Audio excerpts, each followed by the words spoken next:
राधे राधे। वाव classes में आपका स्वागत है। आज मैं आपके सामने समास को पहचानने की ट्रिक लेकर आई हूँ। समास, सबसे पहले समास कितने प्रकार के होते हैं? समास 6 प्रकार के होते हैं। अव्ययभाव समास, तत्पुरुष समास, कर्मधारय समास, द्विगु समास, द्वंद्व समास और बहुब्रीहि समास। सबसे पहले अपना अव्ययभाव समास देख लीजिए। अव्ययभाव समास जिन शब्दों के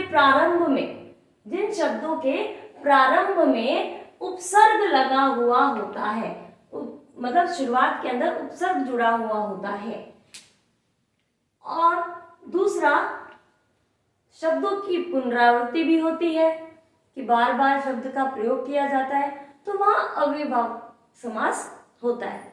फॉर एग्जाम्पल, यथाशक्ति। यथा का मतलब होता है के अनुसार। यथा का मतलब होता है के अनुसार, शक्ति के अनुसार। भरपेट उपसर्ग आ गया है, भरपेट पेट भरकर। प्रति उपसर्ग आ गया, प्रतिदिन यानी हर दिन, हर रोज। पुनरावृत्ति शब्द, ये पुनरावृत्ति शब्द इसलिए मैंने आपको रेड मार्कर से लिखा है क्योंकि इसकी चर्चा हम बाद में भी करेंगे, आगे भी करेंगे। इसके अंदर क्या है? धीरे धीरे। ये जो बीच में योजक चिन्ह दिख रहा है आपको, ये जो योजक चिन्ह है, ये योजक चिन्ह आपके आगे भी आएगा, लेकिन इधर ध्यान देने वाली बात यह है कि शब्द की पुनरावृत्ति हो रही है। एक ही शब्द को दोबारा लिखा जा रहा है। पुनरावृत्ति मतलब दोबारा आना, है ना, पुनः आना। तो धीरे धीरे, जैसे फॉर एग्जाम्पल अपने वो लिख देते हैं हाथों हाथ, है ना, हाथों हाथ, एकाएक, बीचों बीच, है ना, ये शब्द जो आते हैं तो वह अव्ययभाव समास के अंदर आते हैं। ठीक है, ये तो हो गया अपना अव्ययभाव समास। नेक्स्ट अपना समास है तत्पुरुष समास।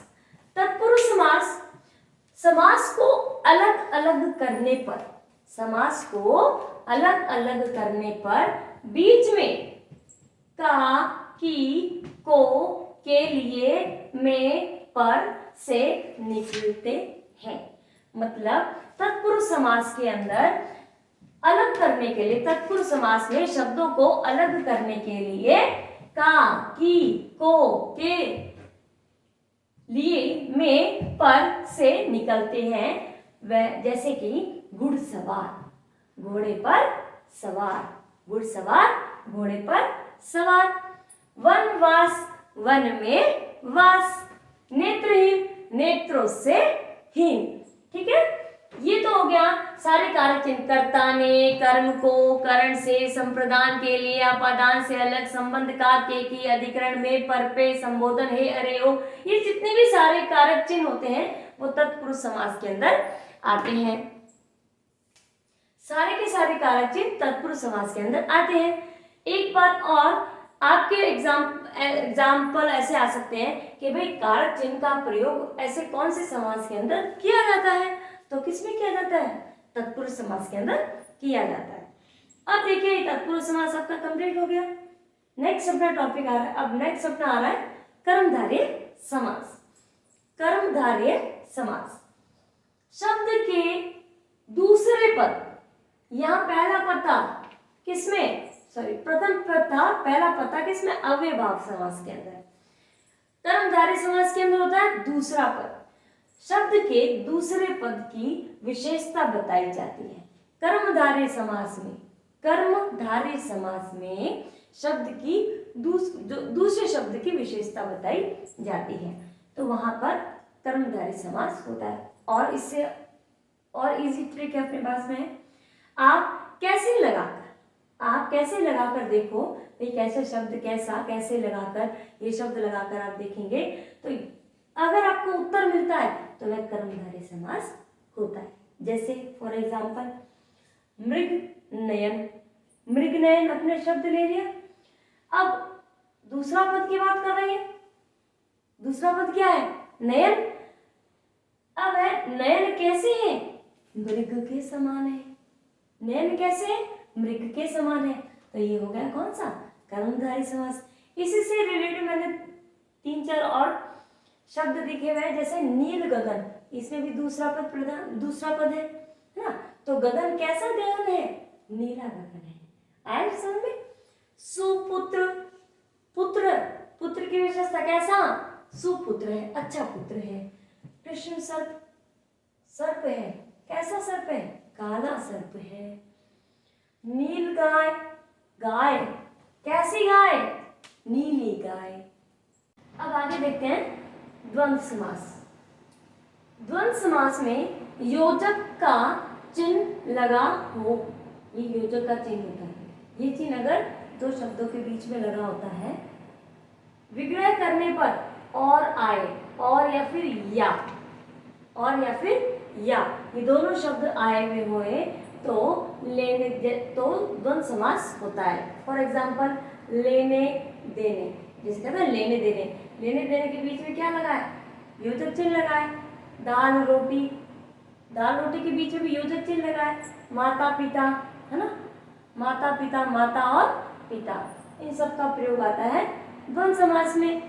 एक महत्वपूर्ण बात जो कि अभी एग्जाम में अभी आ भी रही है आप लोगों के, कि मैंने देखा है कई एग्जाम्स के अंदर दिए गए हैं एग्जाम्पल, एक से अधिक, ध्यान से देखेगा, 1 से 10 तक संख्याओं तथा 1 से 10 तक, जैसे 1 2 3 4 5 6 7 8 9 10, 1 से 10 तक संख्याओं तथा 20 30 40 50 60 70 80 90 100 को छोड़कर, मैंने छोड़कर ब्लैक पेन से इसलिए लिखा है क्योंकि हाईलाइट हो, को छोड़कर, मतलब 1 से 10 तक नहीं गिनना है अपने को, और 20 30 40 50 60 70 80 90 100 ये आपको नहीं छेड़ने हैं।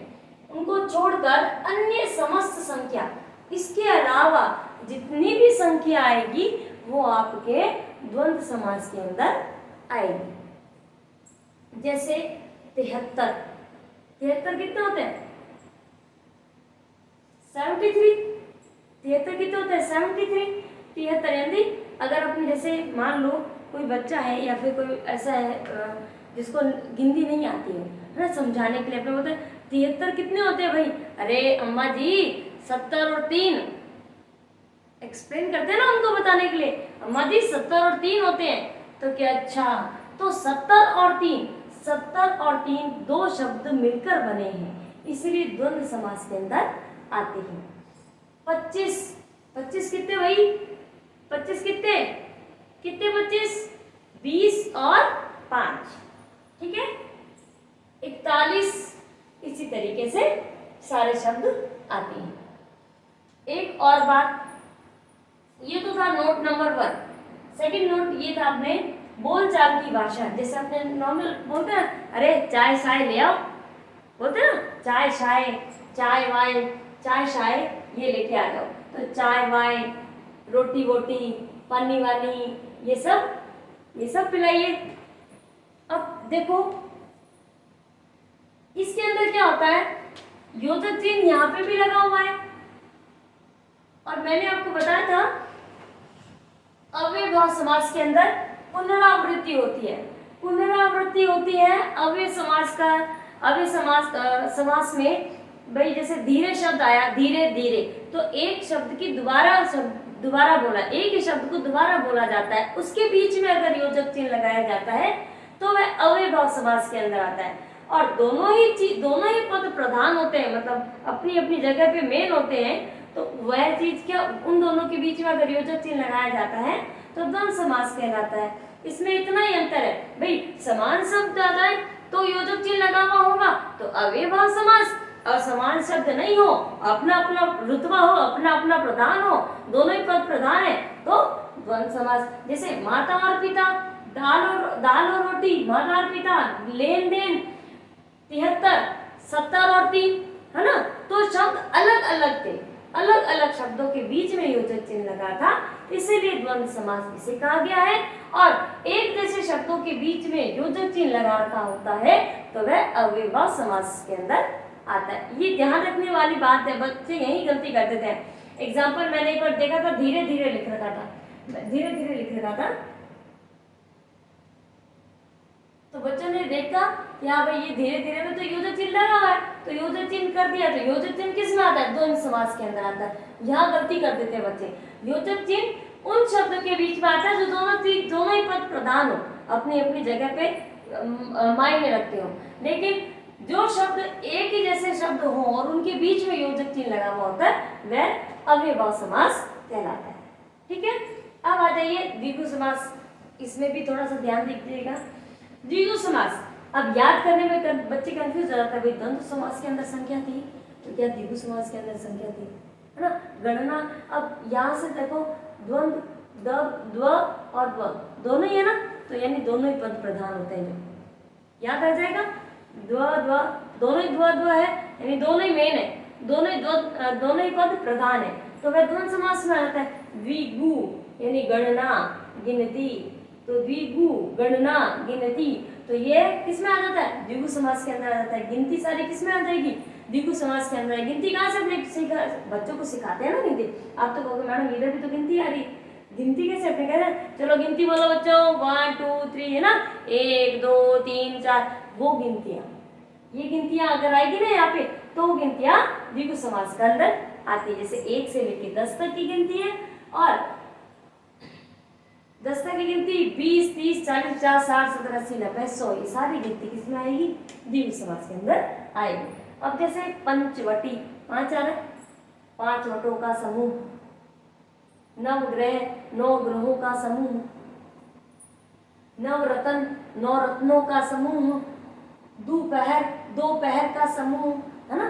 2 पहर का समय, 2 पहर यानी 2 समय जो मिल जाते हैं, ना सुबह होता है ना शाम होती है, दोपहर का समय, बीच का समय, दुगुना 2 गुना, है ना? ये यहाँ पे अपने द्विगु समास को समझा है। अब देखिए अपना छठा और आखिरी पॉइंट आ रहा है बहुव्रीहि समास। देखो नाम से ही पहले मैं आपको बता देती हूँ कि किस प्रकार नाम से निकाल, हंसना मत, पहले देख लीजिए। बहुव्रीहि समास, बहु ना तो मेरी है ना आपकी है, बीरी है, मारवाड़ी बोलते हैं ना बीरी, बीरी, तो बहुव्रीहि समास, ना आपकी ना मेरी, ना आपकी बात हो रही है ना मेरी बात हो रही है, किसकी बात हो रही है? थर्ड पर्सन की बात हो रही है, कोई तीसरा ही प्रधान हो रहा है, तो वह कौन सा होता है? बहुव्रीहि समास हो जाता है। आई बात समझ में? अब देखो इसमें देवी देवताओं के महान जो लोग होते हैं उनके नाम आते हैं, देवी देवताओं और महान जो लोग होते हैं उनके नाम आते हैं। कोई तीसरा ही पद, अभी मैंने आपको बता ही दिया, बीरी, कोई तीसरा ही शब्द है, बीरी है, तो तीसरा ही शब्द, कोई तीसरा ही अर्थ प्रदान होता है। विग्रह करने पर वाला, जो जिसका जिसके आदि शब्द का प्रयोग बीच में आता है। एग्जाम्पल ले लेते हैं अपने तरफ से इसका। लंबोदर, लंबा है उदर जिसका, उदर मतलब पेट, लंबा है उदर जिसका, अर्थात ना तो मेरा है ना आपका है, किसका है? गणेश जी का है ना, तो गणेश जी हो गए, तो तीसरे पद प्रधान हो गया ना, तो लंबा है उदर जिसका, अर्थात गणेश जी। फिर देखिए दशानन, दश है आनंद जिसके, आनंद मतलब से, दश है आनंद जिसके, तो दश आनंद किसके हैं? भाई मेरे भी नहीं है, आपके भी नहीं है, किसके हैं? रावण के है ना, तो रावण जी के हैं, तो चलो रावण आ गया, अर्थात रावण। पीतांबर, पीला है अंबर जिसके, अर्थात वस्त्र, जो वस्त्र के लिए होता है ना उसको बोलते हैं अंबर। पीले है वस्त्र जिसके, पीले किसके वस्त्र हैं? विष्णु जी के है ना, तो पीले हैं अंबर जिसके, अर्थात विष्णु जी। वीणा पाणी, वीणा है मतलब हाथ में जिसकी वीणा है, अर्थात कौन? सरस्वती मैया, अपनी माता जी, है ना, तो ये हो गया अपना बहुव्रीहि समास समाप्त। अब इसमें क्या था अपना, आज हमने समास का टॉपिक कंप्लीट कर लिया है विद इन 20 या 15 या 20 मिनट्स के बीच में। इसमें 7 नंबर आपको लेके आने हैं, 7 नंबर कहीं नहीं छूटना है। मैंने आपको बारीक से बारीक चीज बता दी कि भाई द्विगु समास के अंदर क्या था, द्वंद्व समास के अंदर क्या होता है। अव्ययभाव समास और द्वंद्व समास में बच्चे कंफ्यूज होता है, किससे? योजक चिन्ह से। बात दोबारा रिपीट इसलिए करवा रही हूँ क्योंकि आपके दिमाग में रहे कि योजक चिन्ह को देख के आप सीधे द्वंद्व समास लगा देते हो कि भाई योजक चिन्ह द्वंद्व समास के अंदर आता है। नहीं, द्वंद्व समास के अंदर आता तो है, लेकिन अगर समान शब्द हो, एक जैसे शब्द हो आगे पीछे, तो उसके बीच में अगर योजक चिन्ह लगा हुआ होता है तो वह हमेशा अव्ययी भाव समास होता है, ध्यान रखिएगा। और गिनती कौन सी? गिनती किस में आती है? 1 2 3 4 5 6 7 8 9 10।